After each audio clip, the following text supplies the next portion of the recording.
1 dapat gratis 3. Terima kasih pemirsa, Anda masih bersama kami di Seputar Bali. Mengusung misi bertindak cepat untuk rakyat dalam memperkuat infrastruktur di Kecamatan Kuta, calon anggota legislatif DPRD Kabupaten Badung dari Partai Golkar nomor urut 2, Wayan Puspa Negara mengharapkan dukungan semua warga masyarakat Kuta untuk dapat mewujudkan misinya memperbaiki destinasi wisata di kawasan Kuta menuju kepada world class infrastruktur. Harapan tersebut disampaikan saat pemasangan baliho jumbo di Jalan Sriwijaya Legian bersama warga masyarakat. Mendekati masa pencoblosan pada pemilu 17 April mendatang, baliho berukuran jumbo dipasang relawan dan simpatisan calon legislatif DPRD Kabupaten Badung dari Partai Golkar nomor urut 2, Kecamatan Kuta, Wayan Puspa Negara di Jalan Sriwijaya Legian Kuta. Hal ini dilakukan untuk meyakinkan konstituen dan masyarakat luas bahwa pergerakan untuk membangun Kuta tetap tumbuh dan eksis. Sebagai calon legislatif DPRD Kabupaten Badung dari Partai Golkar nomor urut 2, Kecamatan Kuta, Wayan Puspa Negara menyampaikan bahwa Kuta sebagai destinasi internasional saat ini menghadapi banyak tantangan. Salah satunya terkait infrastruktur serta masalah krusial lainnya yang belum terselesaikan.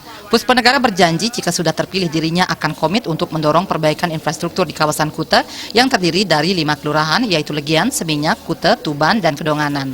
Perbaikan tersebut agar dapat meningkatkan daya dukung terhadap destinasi wisata di kawasan Kuta menuju kepada world class infrastruktur. Selain itu, dirinya akan meningkatkan pembangunan non-fisik lainnya sesuai dengan misi yang diusung, yaitu bertindak cepat untuk rakyat dalam memperkuat infrastruktur di Kecamatan Kuta, khususnya karena Kuta menjadi destinasi internasional bagi pariwisata Bali. Wayan Puspa Negara meminta dukungan penuh dari seluruh masyarakat Kuta untuk mengantarkannya maju menjadi anggota DPRD di Kabupaten Badung. Titiang pedewekan yuk serahang dewek ring masyarakat Kecamatan Kuta untuk bisa titiang maju menjadi anggota DPRD di Kabupaten Badung.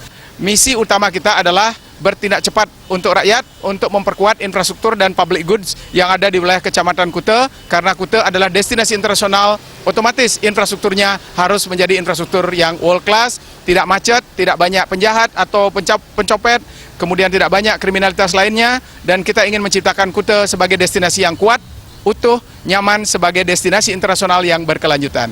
Dalam kesempatan tersebut, beberapa tokoh masyarakat Kuta mendeklarasikan diri dan menguatkan dukungannya bersama simpatisan PN untuk meloloskan Puspa Negara sebagai anggota legislatif Kabupaten Badung.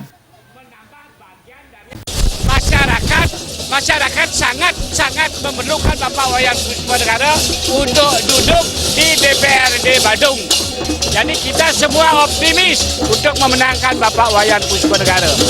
Hidup Puspa Negara, coblos nomor 2, Bapak Puspa Negara sudah terbukti bahwa mendukung dan berbuat yang terbaik untuk Legian. Dari dulu yang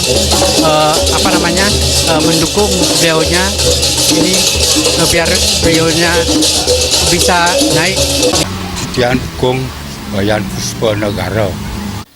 Momentum pemilu 2019 dimanfaatkan Puspa Negara bersama relawan dan simpatisan pendukungnya untuk senantiasa berbuat sesuatu dalam berpolitik sesuai aturan koridor yang ditetapkan KPU. Tabuh gamelan tradisional Bali turut menambah semarak prosesi peresmian baliho caleg DPRD Badung Partai Golkar nomor 2, Dapil Kuta, Wayan Puspa Negara. Indra Wijaya, Bali TV.